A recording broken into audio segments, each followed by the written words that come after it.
Hi there, I'm Shaun Bindley and this is Meet the Ministers. My guest on the program this evening is the Mayor of Ipswich, Paul Pisasale. Paul, welcome. Yeah, great to be here again. Let's talk about your family history. Yeah. First thing I wanted to talk about is the fact that I believe Pisasale is actually more of an Australianised pronunciation of your name, is that right? It is. It's for the media. Yeah, You yeah. know, the media couldn't get their hands around Pisasale. So it rolls off the tongue a little easier. Yeah, a lot easier. So I just say Pisasale. Yeah. Even my brother Charlie, when he joined council, he was saying Pisasale, and he changed it very quickly. What do you remember about moving to Australia from, your parents immigrated from Sicily in the 1950s. Yeah. What's your first memories of growing up in Australia?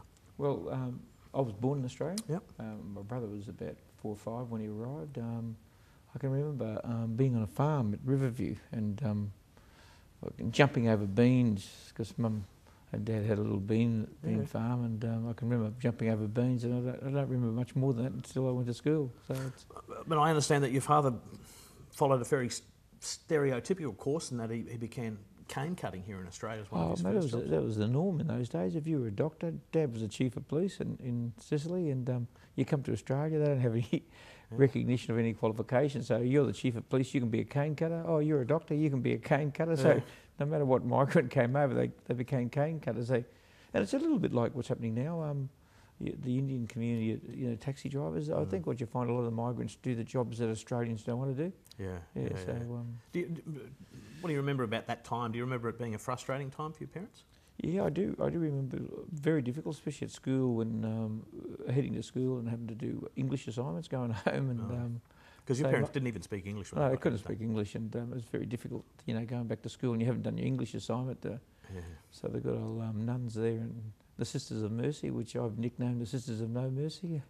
I was just about to say something along those lines. They would have been fairly strident. You got a belting, and see, no one ever realised that I didn't do my homework because it was difficult for me to get my homework done because my parents couldn't speak English. So, How did that change how you related to Australia in those early years? I tell you what's happened to me over the years, and I suppose that growing up through school and being at WOG and the salami sandwiches, and it's all changed now because everybody's accepted all those foods. But I went through life, and then when I left school, I had a point to prove all the time. I wanted to prove that I could do things, and shoulders back and chin out, ready to take on the world. Ready to go, and I wanted to make a difference. And I don't do that anymore. I just love being part of this community and making Australia a better place. And I always think to myself, I wish my dad was here because, he actually was a ditch digger in the works department in the council. Yep. He worked his heart out to get me an education. Mum had 2 jobs, he had 2 jobs because he just wanted the kids to get an education. It's a very a primal thing that is really important. Yeah. And to see that his son now is the mayor of the city that he used to lay all the pipes would be fantastic. And I actually met one of the guys about 2 years ago that he was retiring and he worked with Dad. And he'd say he'd be very proud of me. To put in that amount of work, like you say, for your father and your mother to work 2 jobs, give you and your brother a better education, and then to not actually see how well you've been able to take advantage of that situation. Is that a hard thing for you to kind of reconcile? You miss your dad every day, and Dad was 62. He's only 2 years older than what I am now when he died. So you miss that sort of interaction. I've got my new granddaughter now, my first granddaughter, Abigail, and I get in trouble. My son says, "Listen, you better write a note and say that that was you that put her in the paper and not me, because when she grows up and she wants to blame somebody, I'm going to blame." Poppy. And so I brought a T-shirt for her which had Dad knows a lot, but Poppy knows everything. So, and what I'm trying to do now is spend the time with my granddaughter that I never had with my children. Because you tend to work a lot when you to try and prove a point. And going into politics now, it's nearly 20 years of political life, which is when you give it your best, it's a lot of hard work. Yeah. So how do you approach it and try and do it differently in order to be able to spend more time? I read some of that you were trying to divide your life into thirds these days. Yeah. And, I speak to so many ministers and members of Parliament who say, look, my life is politics. It's 5 in the morning till 10 or 11 at night, then getting home, having a quick meal and going to bed and getting up in the morning and maybe making the sandwiches for the kids one day a week and then I'm off again. Yeah. How do you bring it back to find a better balance? I know the wealth of 20 years of experience is obviously a big part of that. Well, and this has only happened in the last 5 years. What I've tried to do is virtually, because now the kids are grown up, yep. I've actually taken up golf. Now, mate, if you had told me 5 years ago golf, I'd thought that anybody's playing golf is something crazy with them. You thought politics was difficult? Well, I tell you that I've now got my own golf balls and pitch markers, and what I love about it is the fellowship. Yeah. Golf is not one of those things you go out to try and be a professional or number one in the world. It's one of those things that it's mateship. Yep. You go out in the golf course, you have a laugh, you talk, and it's against you and the ball. So contracting MS those years ago, and people saying that I wouldn't be able to be me and I couldn't do walk and I couldn't do this, to hit that ball 200 metres with precision is an absolutely fantastic feeling. So to me it's not about getting the ball in the hole, it's having fun. And yet, would you describe yourself as a naturally competitive person? Putting that aside? Yeah, I asked Johnny Gambaro. Anytime we play, we'd like to be competitive, but we in the good spirit of things, and sometimes we bet $50 here, and we always whoever wins gives it to a certain charity. So it's not the money; it's just the competitiveness between both of us.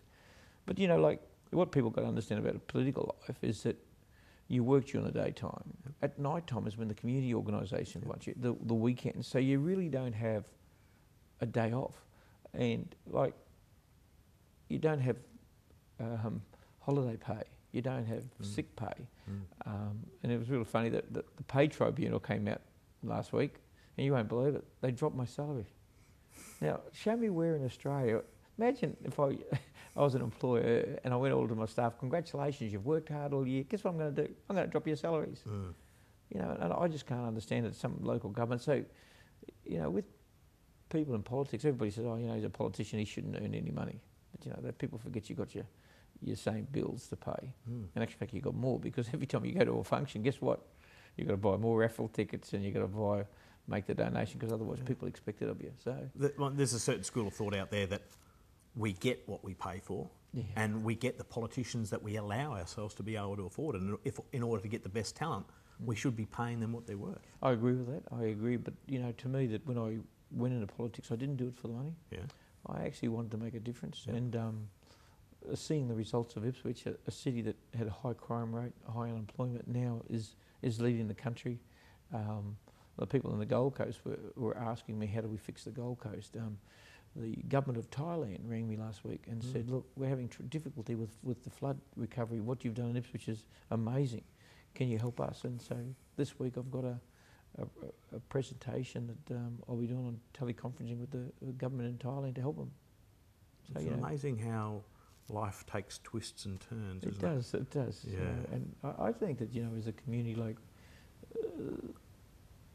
Ipswich was a natural disaster, the floods, and unfortunately a lot of people like to have to blame, and we have inquiries and everybody wants to find out from the inquiry and recommendations. To me, it was flood, it watered. Let's not look in a rear vision mirror. Where do we go forward?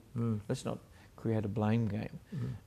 I raised $2 million and we sent vouchers out, and just before Christmas now everybody's getting a $100 voucher from IGA so they can get some food on the table. And it's amazing the emails you get and say, wow, I'm going to have real food this Christmas.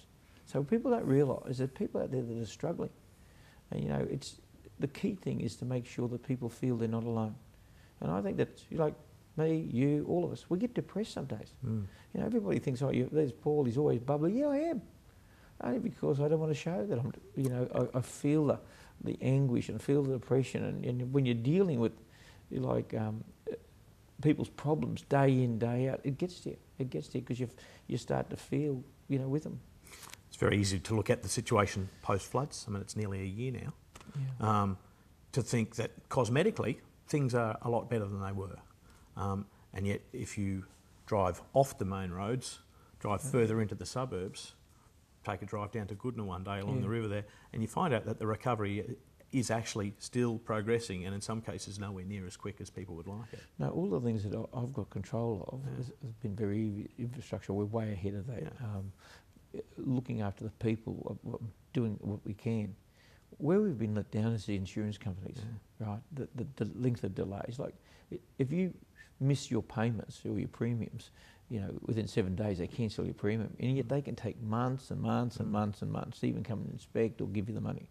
We're going through this big inquiry in regards to what is a flood, is it rainwater, riverine, stormwater, you name it.